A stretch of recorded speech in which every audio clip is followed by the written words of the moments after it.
Husband and wife, many a times, the devil tries to bring them apart, rip them to pieces for nothing, for no reason. Sometimes it's because we become impatient with one another. We live with one another. This is why the Prophet, peace be upon him, says, خَيْرُكُمْ li ahlihi. If you want to know the best from amongst you, he who is best to his wife and his family members. The same applies to a female. She who is best to her husband and family members. If your husband or your wife or your family members can bear witness that you are a very good person, then indeed you are good, because you live with them 24/7. What's the point of your neighbors and your workmates and others thinking, wow, what a gorgeous man, what a lovely person he is? That's because you go to work, you smile, because you're being paid to smile. You work so nicely, you're so kind to your bosses and everyone because you're being paid to do that. Some wives wouldn't mind paying their husbands to see that smile, because we don't smile sometimes. We come into the home, we throw everything onto one side, we sit in front of the television with our newspapers, and we're being spoken to, and we're just saying, yes, yes, until they might even ask us, are you a fool? And you say, yes. This is the type of behavior we have sometimes. We don't even know what they're saying. Yet, someone phones you from work, full concentration on the phone call. What is this?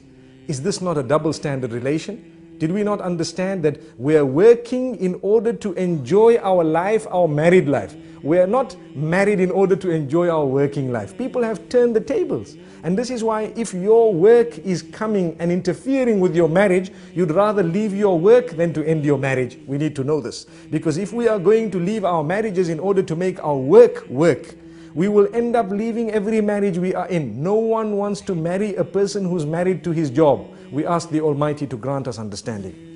The point I'm raising is, some people prioritize wrongly, and they end up giving priority to that which is not supposed to be right at the top, over and above the things which are supposed to be right at the top. And for this reason, children are neglected, wives are neglected, sometimes husbands are neglected. The way we speak to them is far worse than the way we speak to others. Sometimes, as I said, at work, we can speak so calm, so kind to everyone, but come home, and suddenly we have such a face. Everybody's helter-skelter. Everybody's running around. No one wants to sit with us. We don't sit with anyone. When we're on the table, we have, a frown, and we look at everyone as the most harsh of people. And yet at work, even the girl who brought the tea to us, thank you very much. Oh, it was so sweet of you. Couldn't you say that to your own wife? Thank you very much. It was so sweet of you. Sometimes we have these examples can go on and on. But the point being raised is we need to make an effort to try and build the relation. Relations are built. They don't just happen. They are built. And it's like a little plant. You have the seed. The more you water it, the better it will grow. Sometimes you add a little bit of fertilizer and you find it will grow better. The fruit from it will become or will be of a far more superior quality. So you need to know, in the same way you're ready to put fertilizer there, sometimes a little rose can do a lot of positive, within the home. And yet we haven't ever done that. There are people sometimes who will buy chocolates and gifts for others who are not even related to them. And yet for their own family members, they've never even bought a single rose, nor have they bought a little gift, nor have they had a surprise for them. Why? This is when you have the relation breaking, especially today, in the age of television, in the age of the internet, where people are watching others live, sometimes even on the box, and they see how, happy others might be. They tend wrongly to compare. It is wrong to compare. It is in fact almost detrimental to compare your marriage to those who might appear to you to be happier than you. But people are doing it. And when they do this, at least we need to know, let us try our best to develop such a solid relation that they can discuss things with us openly, in a respectful manner. Look, this is where you're making a mistake. This is where I think you need correction. And don't feel bad about it. Take it. Some men think that we don't want to be corrected, and the same applies to some females. And this is husband and wife. We are supposed to be the closest, and yet we can't even communicate.